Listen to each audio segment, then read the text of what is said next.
Mohamed Samsam, bonjour. Bonjour. Vous êtes président de la commune rurale d'Ain Chegag au Maroc et député de la province de Sefrou. Vous avez accueilli l'année dernière en juin la délégation de Gaïa 21 qui était venue pour l'inauguration de la bibliothèque Itran d'Ain Chegag. Vous êtes aujourd'hui donc de passage à Paris. Alors quel bilan, quel premier bilan faites-vous en tant que président de la commune rurale d'Ain Chegag et député de justement l'ouverture de cette bibliothèque Itran d'Ain Chegag? Eh bien, écoutez, moi, c'est d'abord avec grand plaisir que j'ai demandé à vous revoir. Le projet est effectivement un projet très important pour nous, dans la mesure où ça va permettre à beaucoup de jeunes de venir travailler sur ces documents. Bon, nous étions en manque effectivement de bibliothèque parce que la commune n'a pas les moyens d'en avoir une. Mais aujourd'hui, je crois que nous avons tracé les jalons, premièrement, d'un partenariat qui, j'espère, va être durable, et puis aussi de pouvoir donner des outils à nos jeunes pour essayer de faire mieux. Donc, moi, je suis très confiant quant à l'avenir de ce partenariat, mais aussi quant à l'apport sur le plan intellectuel, culturel de cette bibliothèque. Donc vous êtes parlementaire au niveau national, hein, vous siégez à Rabat. Oui. Donc dans ce contexte de mutation, de révolution qui secoue le monde arabe, bon, il y a quelques jours, il y a eu malheureusement un attentat à Marrakech. En tant que parlementaire, quelle est votre vision à la fois de l'avenir du monde arabe et plus spécifiquement du Maroc? Bon, écoutez, je crois qu'au niveau du monde arabe, il y a eu tellement d'injustices et c'est tout à fait normal qu'aujourd'hui ça éclate de cette manière. Les choses auraient pu se passer autrement, mais les gens sont tellement encore cramponnés au pouvoir, je me demande d'ailleurs pourquoi. Je pense que, vu les relations qui lient aussi bien l'Union européenne et la France avec l'autre côté de la Méditerranée, aujourd'hui les choses ne sont pas faciles à gérer. Et je pense qu'au niveau du Maroc, qui a toujours fait l'exception, et ça c'est de l'avis de tout le monde, c'est pas mon avis,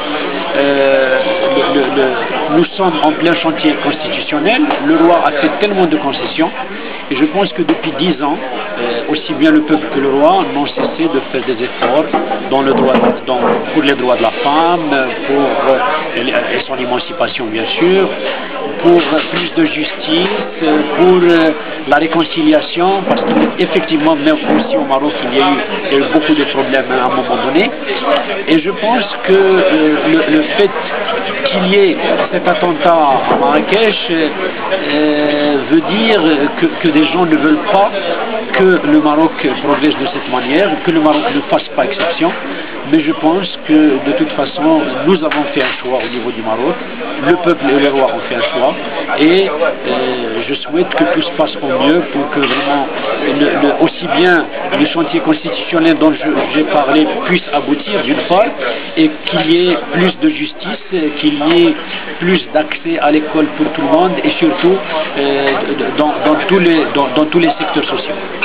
Donc quelque part vous êtes confiant dans la capacité du Maroc à se construire un avenir sans passer forcément par des étapes violentes comme on peut le voir dans d'autres pays.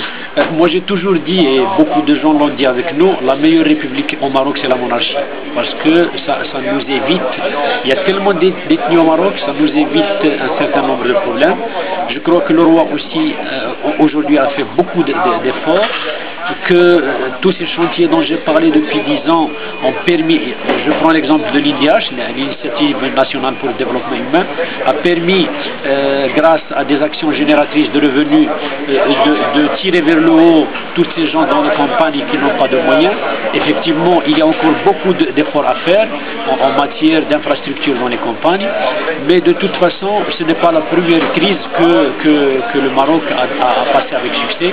Nous n'avons pas de pétrole, mais nous avons une matière humaine qu'il va falloir travailler, à laquelle il va falloir donner des moyens de manière à pouvoir aller de l'avant. Aujourd'hui, le Maroc a été choisi pour le statut avancé par rapport à toute la rive gauche, la rive sud de la Méditerranée. Cela va nous demander de faire beaucoup de moyens pour être à la hauteur de notre partenaire qui est l'Europe. et je crois que l'Europe doit nous aider dans ce sens.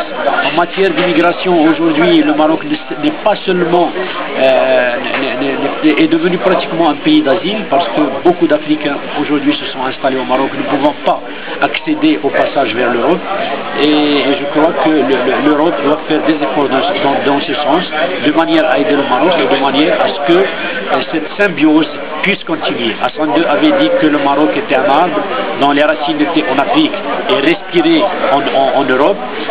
Nous souhaitons pouvoir continuer à respirer en Europe et garder nos valeurs et nos coutumes, bien sûr.